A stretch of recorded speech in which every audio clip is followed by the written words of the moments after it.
So I was talking about this the other day, how um, I got stuff just in boxes and, I've had it for a long, long time. Well, this is a YJGDCN and no telling how long it's been here. I have no idea.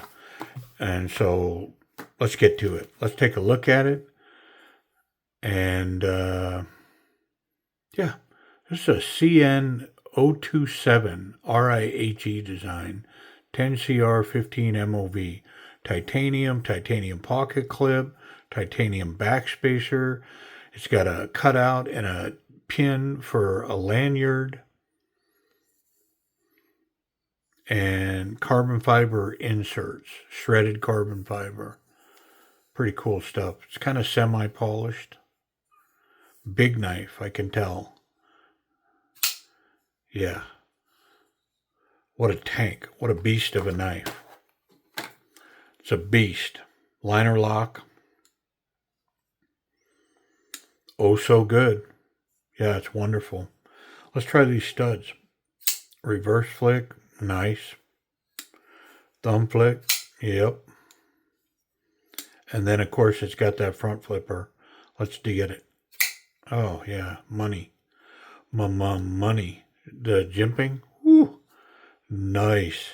Hey, let's jailbreak this thing. Let's get in here. I want to take a peek.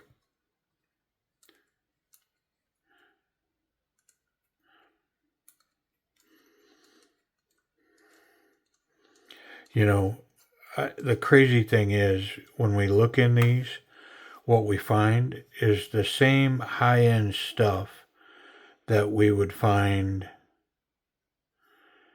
in high-end knives. Oh, look at this. I didn't even notice, but there's no hardware. Yep, none. It's got the pivot screw. Obviously, the pocket clip is screwed in from the inside. What it has is it has that inner mechanism. There's a screw in there that when I release that screw, the scales come apart and they're not loose at all. Like this knife is solid as an absolute rock, but I don't think that I can get a regular tip to reach it. I cannot. And so what I have to do is I have to use my elongated bit set. And luckily I have one, because if I didn't have this, I couldn't get in this knife. Yep. I think it's a T6 down in there. Let's see if I can find one and we'll check it.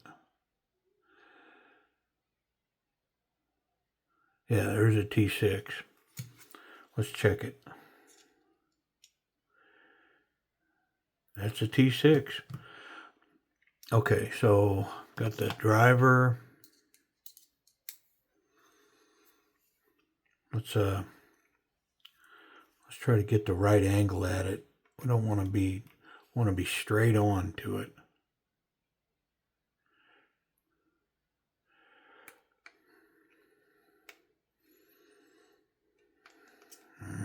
Yep. I'm going to try a T7 because that T6 did not work. And I think I have a T7. I think I just rolled the bit over big time on that. This is a T8. I don't think a T8 is going to work.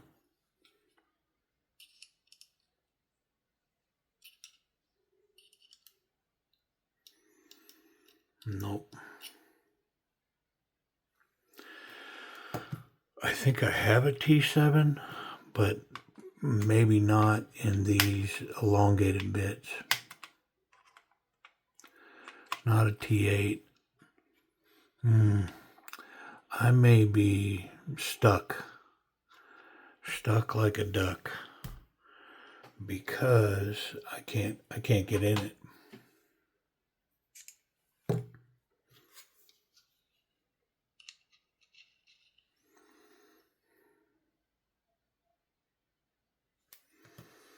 Yep. Yeah, these standard bits, I can't get to it. And the one bit that I have is just rolled. The end of it is not in good shape. I mean, I'm going to try one more time.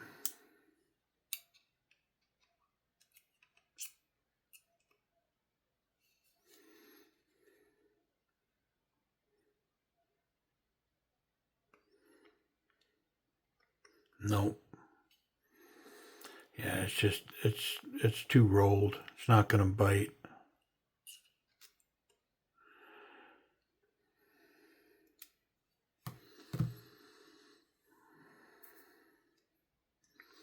All right, well, let's wrap up without disassembly. Because yeah, I don't have any other options. I can't get in the knife without a new set of them, those elongated bits to get me up in there. Not gonna be able to make it happen. I guess I'll pause for just a second to make sure that I don't have another option, but I'm pretty sure I don't. Oh, you know what? Hold that thought right there.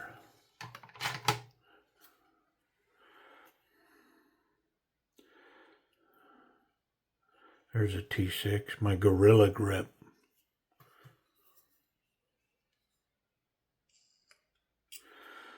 And does it have a T7? It does. Let's try the T7 before we try that T6 again.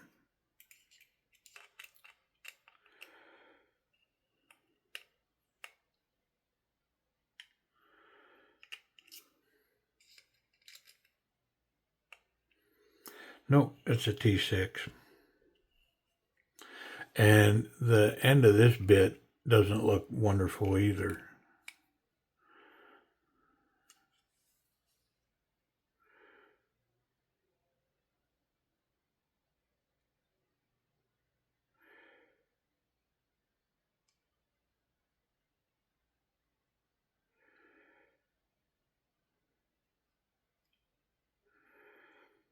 No. Yeah, I just completely rolled that bit over right there. So yeah, there's no. Somebody's gonna have to get a bit to get up in there. Yep. Oh well. I mean I can't do what I can't do, and I don't have the right bit to do it. Do it. I could try one last thing. Let's wait a minute. I've got these right here. Where's my? These are Weehaws. There's a T7. Of course, the T6 is missing. There's a T5. Let me take a look at that T7 just to see.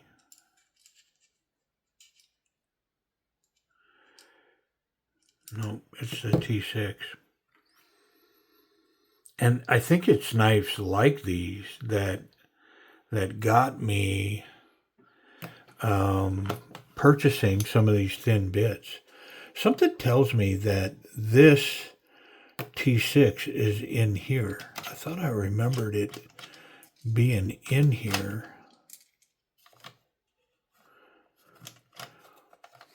I think it's someplace. Well, it's most certainly someplace.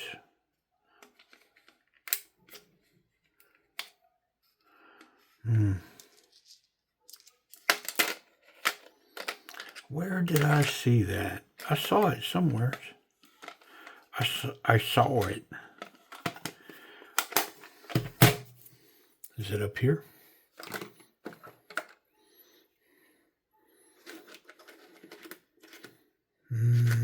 That is a big negatory. Where did I see that bit? I saw it, man. I know I saw it somewhere. Is it in here? I don't think it could be in here. Wouldn't hold it.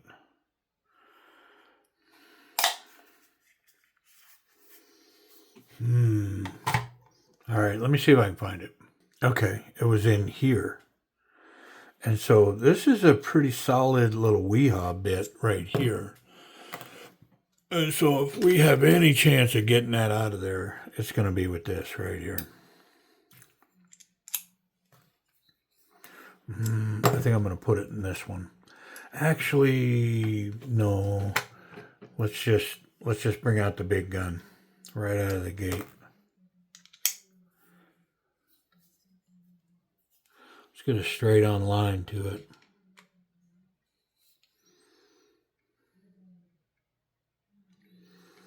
And we're free.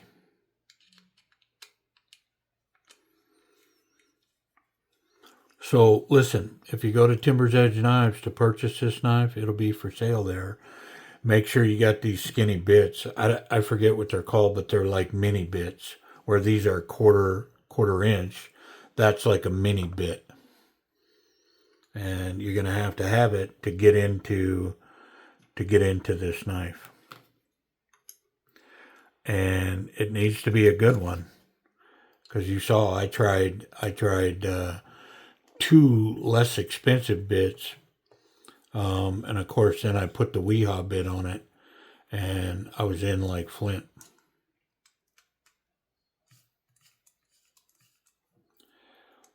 And of course, now the pivot screws locked up. Not a lot, but enough to where I couldn't hold it. There we go. Okay, I think I can come apart. How long are we into this? All right, I think we're okay. Might have to take that out just a little bit more.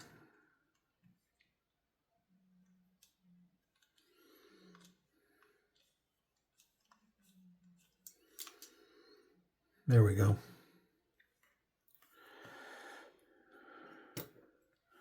And we're free. So the way that this works is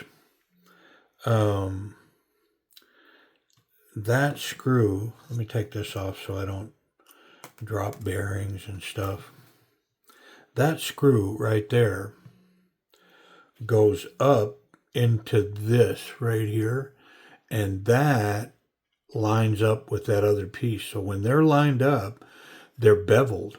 And so when they tighten up, it pulls that together really tightly, and it locks that up. And so then there's no hardware. And I'm noticing here too that the carbon fiber scales are screwed in from the outside. So they're not glued in, they're screwed in. So that's another bonus on the knife. Pretty cool. Yep. All right. Well, let's, I don't need this bad boy anymore. So I'm going to put that away, but I am going to use this right here. Those two. All right. I'm going to wipe stuff down, and then we're going to put it back together, and we'll wrap up.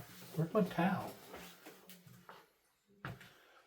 Man, I gotta, what I need to do, I need to put a little thing off my bench here that I can hang a towel on.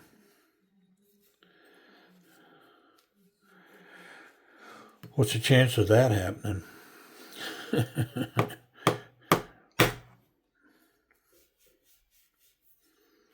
Slim to none. Let's get that washer out of there. It's got a hardened steel washer. There it is. I mean, it was oiled well in here. Seemed pretty clean. Didn't have no issues really. Small pieces.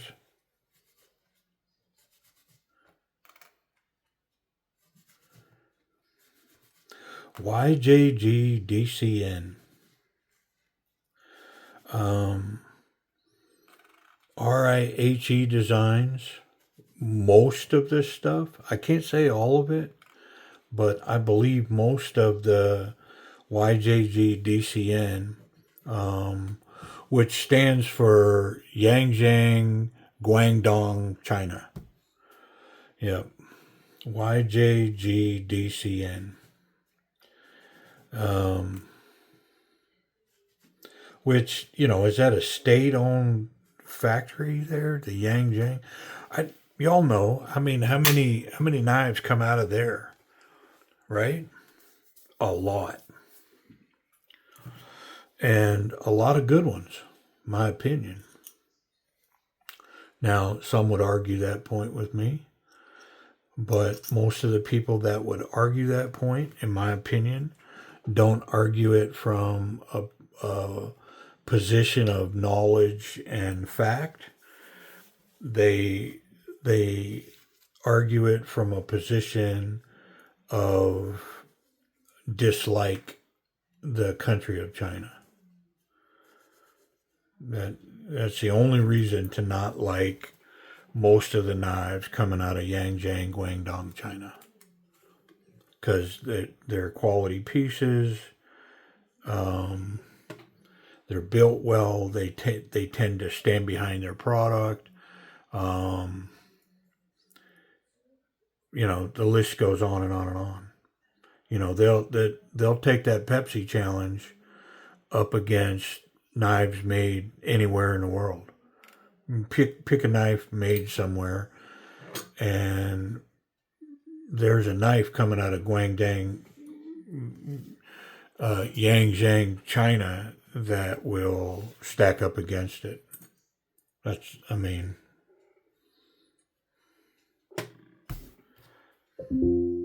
Yep. And I get it. I don't agree with it, but I get it. A lot of people don't want to hear it. People's biases and, feelings about certain things. Hey, listen, I get it. And I can see somebody that has a conviction or wants to stand on some principle,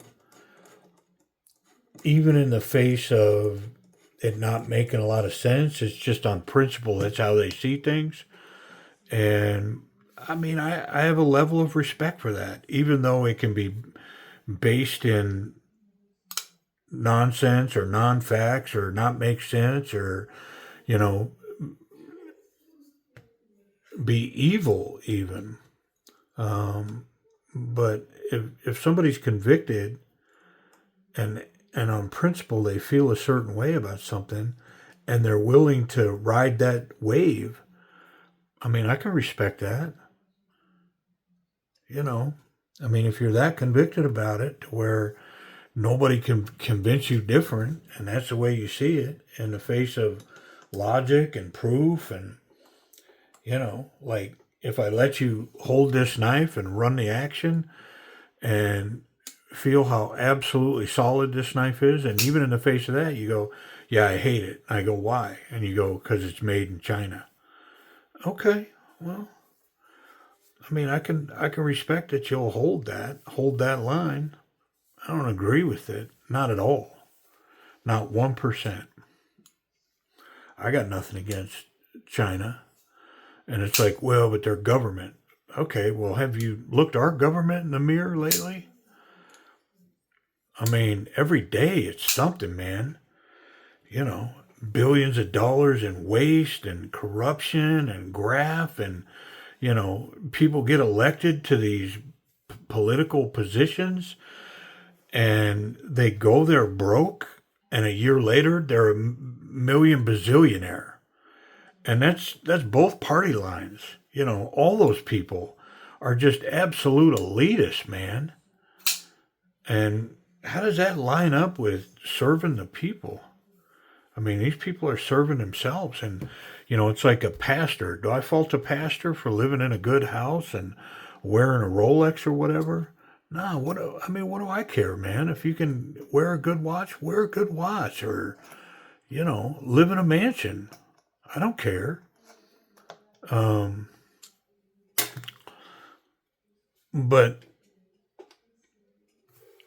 don't think that I'm not going to look at you like you're corrupt. There's a level of common sense that I take with me into these opinions and these arenas.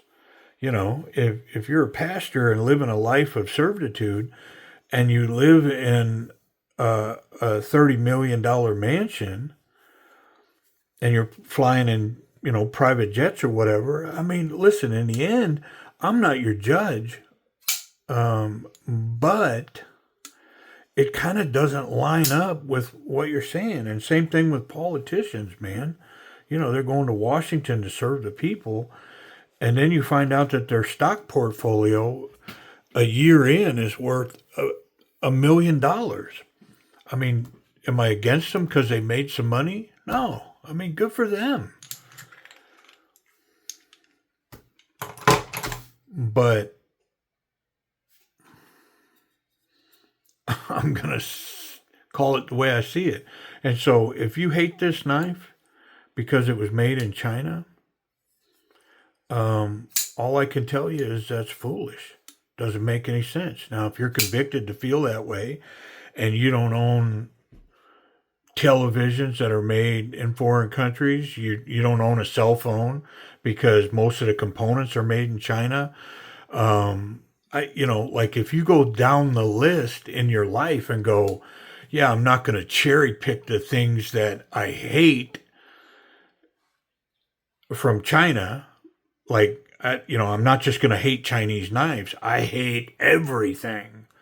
And so you won't find any of that in my life. Okay.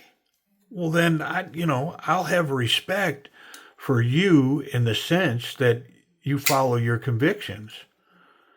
But you a rare cat because most people just want to pontificate about how they hate China, but yet you'll find their lives riddled with Chinese stuff. I mean, they'll literally put comments on this video saying how much they hate China and I'm a traitor to the USA for featuring Chinese knives or whatever, and will type the comment on their phone that's completely full of Chinese components. If you really feel that way, get off of social media because you don't own a phone that was manufactured in America by Americans with American components. I mean, there it is right there. So be consistent, man. Like, and if you're going to make the comment, I mean, right away, list the phone that you're making a comment on that, whatever that phone is, list that and say, oh, by the way, I use this phone and it's American made, 100% USA all the way. That's the way I do it. And if it's made in China, I'm out. Okay, well, back it up, man. And if you do, mad respects, right? But if you just, want to hear yourself talk about how you hate stuff, you're a waste of space on my channel and my stuff because it's silliness. And this knife is an absolute tank, and I'm going to move on because now I've pontificated. What does that mean, even? Like being full of crap or something like that? Hey, thumb stud, reverse flick. Man, this knife's smooth. It almost makes me think that I may have just found this box, but I think I may have tuned this knife. If I didn't, wow. Kudos to these guys. It's got like a hand finish on the flats, nice belt ground finish on the flat grind. Stunning. Gorgeous. Look at it. The action, even that big blade on that front flipper, I am able to lay my thumb on that and bring that out with such authority.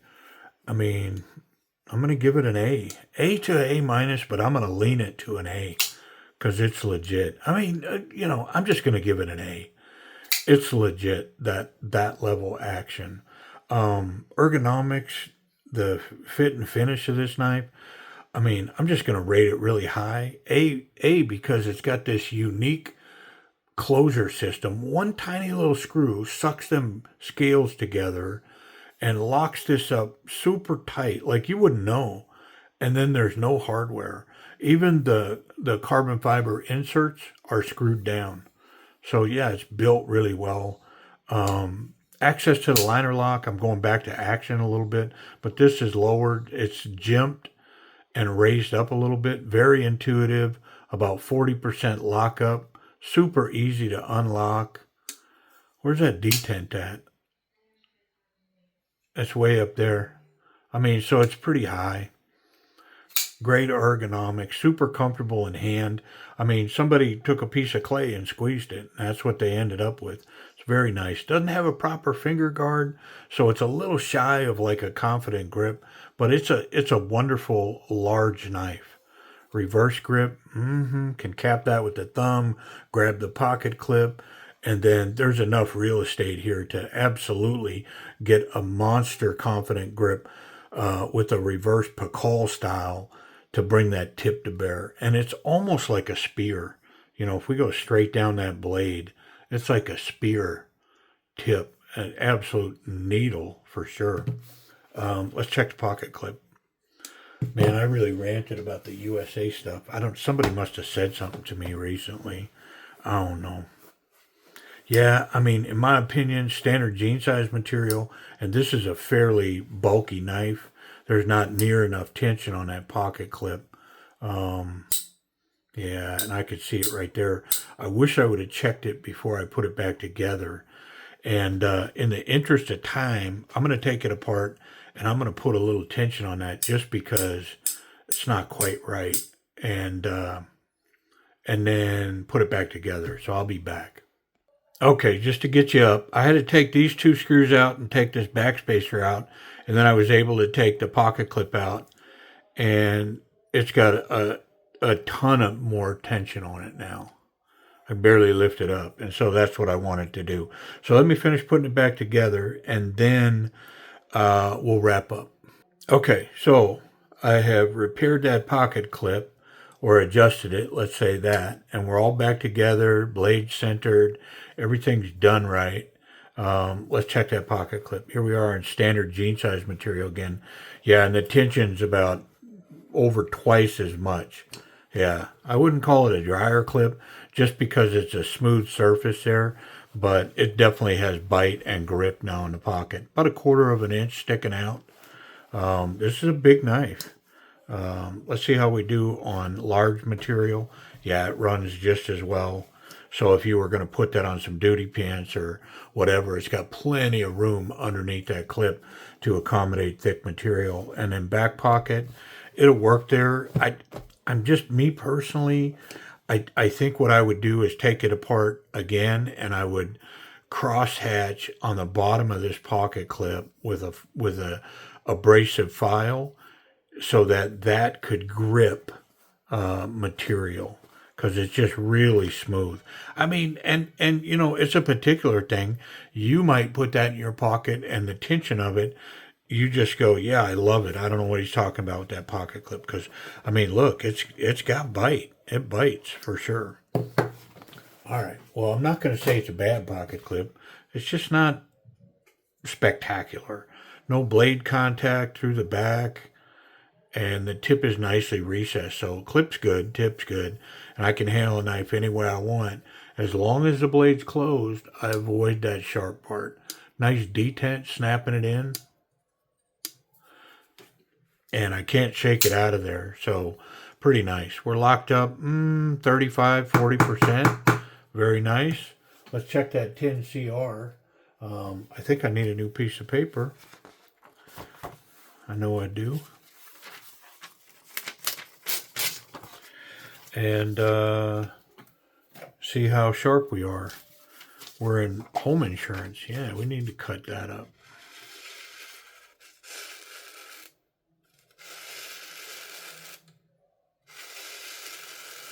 I mean, that's what we want, right? Wonderful job. All right. Well, so price. This is over at Timber's Edge Knives for sale. So what's this thing going to set you back? Okay. I believe this is over in the bargain bin. Timber's Edge Knives for like 69 bucks. There you go. I mean, pretty sweet, unique piece for 69 bucks, under $70. Yep.